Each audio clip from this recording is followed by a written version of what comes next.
بسم اللہ الرحمن الرحیم۔ میرے نوجوان دوستوں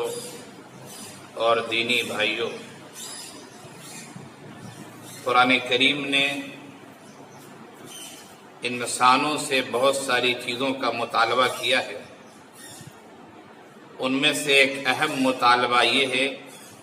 کہ اللہ کی وحدانیت کو مانا جائے۔ اللہ ایک ہے، وہ تنہا ہے،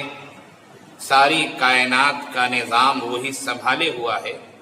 ساری عبادتیں اسی کی ہونی چاہیے، اس کے علاوہ کسی ذات کی عبادت نہیں ہونی چاہیے اور نہ اس ذات کے ساتھ کسی کو شریک ٹھہرانا چاہیے۔ اللہ کے ساتھ ذات میں یا صفات میں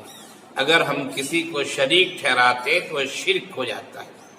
اور مشرکین کی مغفرت اللہ کے نزدیک نہیں ہوتی ہے۔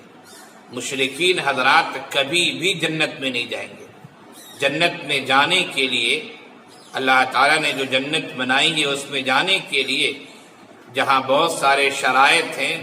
ان میں سب سے پہلی شرط اور بنیادی بات یہ ہے کہ انسان موحد ہو، ایک اللہ کو ماننے والا ہو، اسی ایک اللہ کی پرستش کرتا ہو، اسی کی عبادت کرتا ہو، اور اس کے علاوہ وہ کسی کی عبادت نہ کرتا ہو۔ نہ اللہ کی ذات میں کسی کو شریک ٹھہرانا ہے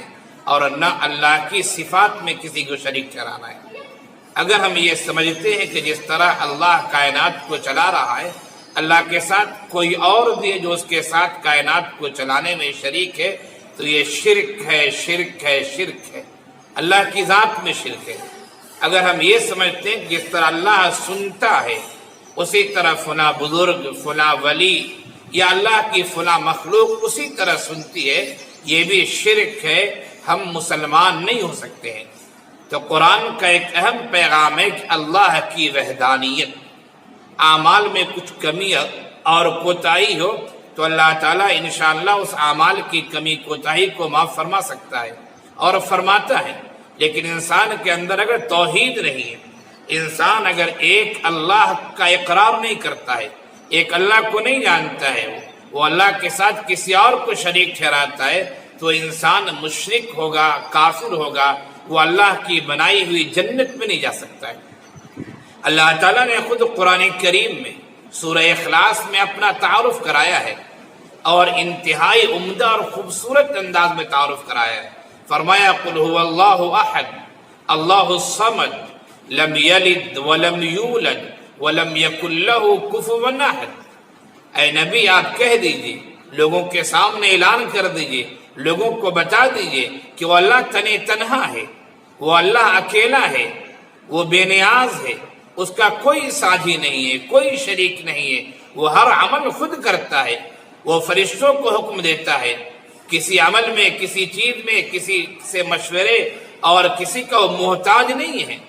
وہ محتاج نہیں ہے، وہ بالکل ہر اعتبار سے غنی ہے، وہ مالدار ہے، وہ مستغنی ہے،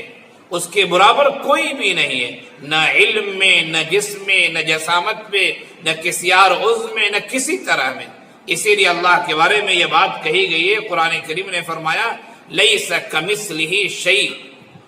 کہ اللہ جیسی کوئی چیز نہیں ہے۔ ہم اللہ کی کسی مخلوق کو اللہ کے برابر اس کی ذات یا صفات میں کرتے ہیں تو پھر ہم کافر ہو جائیں گے، مشرک ہو جائیں گے، ہم موحد نہیں ہو سکتے ہیں۔ قرآن کے اس پیغام کو بھی مضبوطی سے تھامیے اور اپنے قلب و جگر میں بیٹھا لیجئے کہ ایک اللہ کو ماننا انتہائی ضروری ہے۔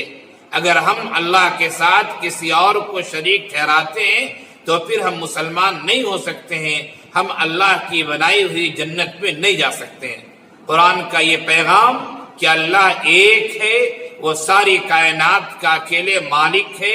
اسی نے ساری مخلوق کو پیدا کیا ہے، اسی کے حکم سے کائنات کا سارا نظام چلتا ہے، کائنات کا ذرہ ذرہ اس کے حکم کے زیر نگی ہے، اس کے حکم کے تابع ہے، ایک پتا بھی بغیر اس کے حکم کے نہیں گر سکتا ہے، ایک آدمی بھی، کوئی مخلوق بھی اللہ کے حکم کے بغیر سانس نہیں لے سکتی ہے۔ ہمارا سانس لینا اور ہمارے سانس کا رک جانا یہ بھی اللہ کی مشیت اور اس کی چاہت سے ہے۔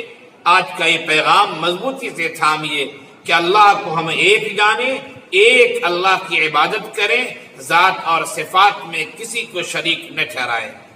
وآخر دعوانا ان الحمد للہ رب العالمین۔ قل جاء الحق وزهق الباطل إن الباطل كان